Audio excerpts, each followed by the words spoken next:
Assalamu alaikum warahmatullahi wabarakatuh. Karibu katika kipindi chetu cha Baraza la Hikma, ambapo hii leo tutazungumza masala tofauti kulingana kuhusiana na hii jamii yetu tunaoishi.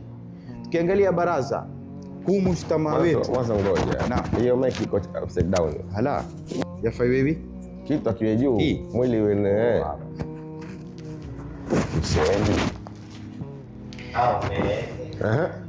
Assalamu alaikum warahmatullahi wabarakatuh. Karibu katika kipindi chetu cha Baraza la Hikma, ambapo hii leo twazungumza ama twajadili masala tofauti kulingana na jamii yetu ama mujtamaa wetu huu kwa jumla.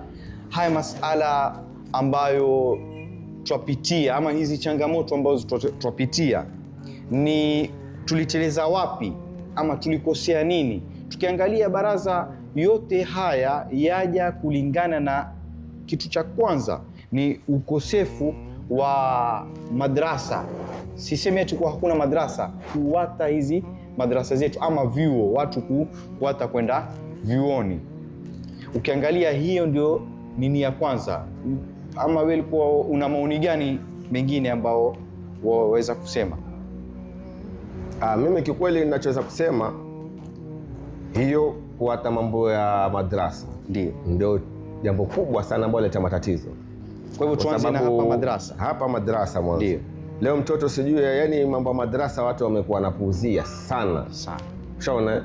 Leo mwalimu wa madrasa akisema yaongeza tu nini kidogo, basi na ustadi fulani naye nzidi. Lakini maskuli kule ndio watu hata habari wanakiambiwa sijui nini, kuna tuition, kuna sijui nini, extra classes, kuna sijui nini hiyo. Yani kwa ufupi katika mnyo wetu, yani sasa hii ni dunia ndio imejaa. Hatukipa kipaumbele dini. Ndio tumepa kipaumbele, basi ingekuwa kaangalia madrasa hivi zilipo.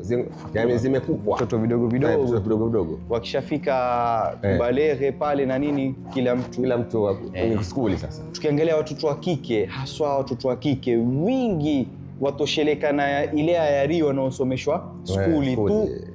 Na ile imetoa pale kama kutoka taasisi rada kututoa katika hii ramani. Wadesha pia hapa kuna losomo la Kiislamu ile si atosha. Kuna integrated, waambiwa kuna integrated skuli nyingi kuna na madrasa kule pia, lakini haitoshi kwa sababu dini yetu ni pana, ni kubwa. Kuna masala mengi ya kifiki, masala ya kisheria, masala ya kiakida. Sasa mimi nitakupa mfano mdogo. Mwangalie mtoto anavyoandaliwa wakati anaenda skuli. Ndio. Maandalizi yake yako vipi? Mtoto mpigwa pasi. Sasa ndio Jumamosi ambao sasa ni siku ya madrasa. Kanzu ilinitolewa haraka atolewa. Yaani kama yani ondoshe fujo pale nyumbani. Si kwamba hata kwa madrasa kaelimike. Mama hamki kamwe. Yuko pale kitandani. Sijui umwelekeza. Sijui chai yako, sijui nini iko hapo. Lakini skuli atanuka alfajiri amwamshe na socks ampige mapasi afanye nini? Yaani kwa fupi skuli tumefanya kipaumbele. Ndio. Madrasa tumepa mgongo. Sawa. Si mambo ya mbele huko tunasema ni sasa siku hiyo. Lakini ndio kwa sababu mtoto akosa maadili na hizi mila zetu na desturi zetu na ukosefu wa dini, yote ni ile madrasa ndio inaomjenga. Ile madrasa ndio inampatia guideline. Kumheshimu mamake, kumheshimu babake, kwa sababu pale madrasa ni kala Allah kala Rasul. Unaambia mwalimu wa madrasa ni baba wa pili ambao anakujenga kiimani.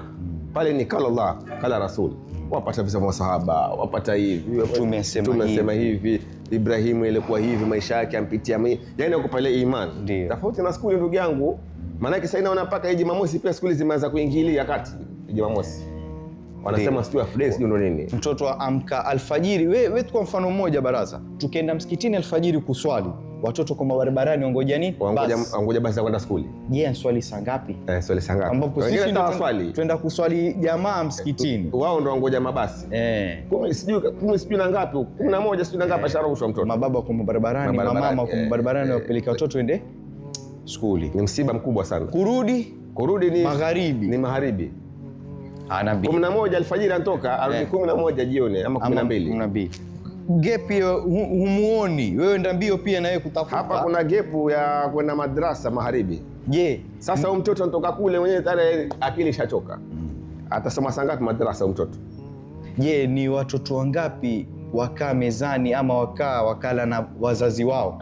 Wewe ukawa mwangalia tu mtoto wako yuala vipi? sasa hii 99% hawakutana baba na mtoto hawakutani katika meza moja sijui nini. Akija mtoto shalala. Asubuhi ya mwisho ni skuli. Hakuna hiyo. Wingi mababa wako, si baadhi ya mababa wako mamaskani, wako mbioni kutafuta, na Jumamosi saa 6 kwambia ataka chakula mezani, yaumu sabta kwambia ataka kwenda wapi ulianza, wale wa Jumamosi na wale wa daily wa Mungu ka Mungu atunusuru yani. Na sallallahu salama.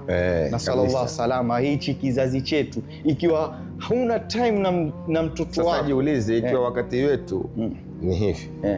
Wakati wa watoto wetu itakuwa vipi? Wakati wa wajukuu zetu itakuwaje? Yani kila kukicha mambo ndio yanazidi kuporomoka yani. Jamii kama tunavyoiona. Ikiwa ndio kwamba ikiwa wakati wetu sasa tuko hivi. Chona mguu kule, kiatu kule, nini kule, tafrani. Ni wakati wetu ujue. Sasa watoto wetu nao sasa watakapokuwa kama sisi kutakuwa hali gani? Sasa una ushauri gani pengine mtazamaji anaotuangalia? Bwana, tuwape time watoto wetu tupate kujua, tukae na watoto wetu. Tumeona kesi ngapi jana kwa kadhi tulipokwenda za ndoa? Kesi nyingi sana. Na hiyo itasababishwa ni hiyo dini. Yaja huku kwenye dini. Yarudi kwenye dini. Hizo kesi ambazo zimejaa kwa machifu kadhi pale. Zinarudi pale pale kwenye dini. La ungekuwa kuna guideline ya dini yasingetokea. Ndio. Sasa zile talaka tulizosoma jana kwa mrundo wa faili tumetolewa, ambia bwana someni kesi za kipuzi. Kesi hazina kitu wala miguu. Watu 500. Kwa nini mtoto ataka kuoa hakukaa chini na babake akaelezewa subra, wewe utakuoa utakuwa vipi, na wewe mwenye kuolewa pia. Na si mume tu na huku mwenye kuolewa. Mahali wajua shida kubwa ambazo sasa kila mtu anataka kufanya kazi. Ndio. Mume anataka kufanya kazi, mke anataka kufanya kazi. Wanakuambia tusaidiane kimaisha. Lakini hii halipingwi hilo. Hujaelewa bwana Jigijaa. Hili la mke kufanya kazi na mume kufanya kazi halipingwi, sawa? Lakini lina madhara makubwa sana. Linapunguza ile mapenzi. Linapunguza mapenzi, alafu isitoshe sasa ile mtoto wa kike anakuwa na kiburi. Kwamba utaniambia nini? Mimi nina kazi yangu na maisha yangu na nini. Sijui kama umeelewa. Yaani wenyewe wanakuambia sasa hii mtu ajipangia maisha yake. Kwa hivyo hata akipata laka yeye anaona si lolote si chochote.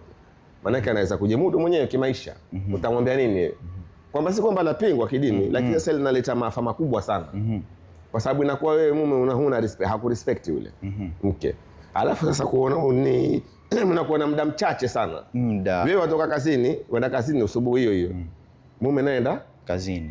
Makutana jioni, tena saa nyingine hata mke yuachelewa kurudi nyumbani. Ndio. Anashikika kikazi na nini, kwamba maisha atafanya nini. Sasa mahaba atakuwa vipi hapa? Kweli. Inapunguza yani sema 99% ile mapenzi na ile huruma tulioambiwa na Mwenyezi Mungu. Rahma na huruma inakosekana 99% hapo. Na utulivu pia hakuna. Ndio hiyo. Sasa kwa sababu wewe ukiamka asubuhi unaweza kwa mihangaiko, ukija uchoka, akili inchoka, bosi akuvuruga kule. Na yeye pia mvurugo kule kazini. Sasa nani atakayemtuliza mwenzake? Hakuna. Lakini mababu zetu walikuwa wakitoka kule kwenye mashughuli yao, wakija hapa wanapata utulivu wa moyo. Sisi tunaambia pale ni utulivu. Si vurugu mechi.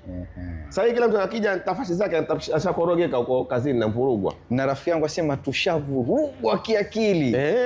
Si ndio hivyo? Sasa hebu niambie mahaba atakuwa hiyo mawadda wa rahma itakuwa wapi? Na sukuna hakuna tena. Hakuna. Tusitamani kweli jamaa. Kweli. Huu ndio kula mambo ulivyo. Kwa hivyo kwa ufupi, mpenzi mtazamaji, mpaka hapa tutakomea, lakini tutaendelea kifuatilia kipindi chetu hichi. Inshallah tutaendelea kwa sababu wakati wa swala pia uko karibu na sisi. Kwa hivyo tutakomea hapa. Inshallah kipindi kijacho tutaendelea tuangalie suluhisho ya matatizo kama haya ni yapi, na vile vile tutakuwa tuna wageni mbalimbali ambao tuwakaribisha katika kipindi hichi. Utapata kusikia watu tofauti tofauti. Vile vile tuna vijana pia tutawaleta na wao waeleze, watoe maoni yao. Vile vile tutakuwa na watoto wa kike pia na wao waeleze changamoto zao na vitu vinavyowasibu. Manake tumepata kesi nyingi kuhusu hawa wanaojiita single mothers. Kulingana kwa sasa hiyo single mothers sasa naona itakuwa episode 2 hiyo. Kwa sababu jana zile kesi tulizosoma nyingi za single mother wanaodai kuwa mababa hawaangalii watoto wao, lakini ikifika temu ya mahari wao ndio wa kwanza kusimama. Usimalize sasa hivi utamu. Mpenzi mtazamaji, ungana nasi kipindi kinachokuja inshallah taala. Mungu atujalie minalladhina yastami'una alqawla fattabi'una ahsana, na ikiwa pengine tumekosea ni utelezaji wa ulimi wetu na mapungufu kama binadamu na kama tumepata ni taufiki ya Mwenyezi Mungu Subhanahu wa Ta'ala. Wassalamu alaikum wa rahmatullahi wa barakatuh.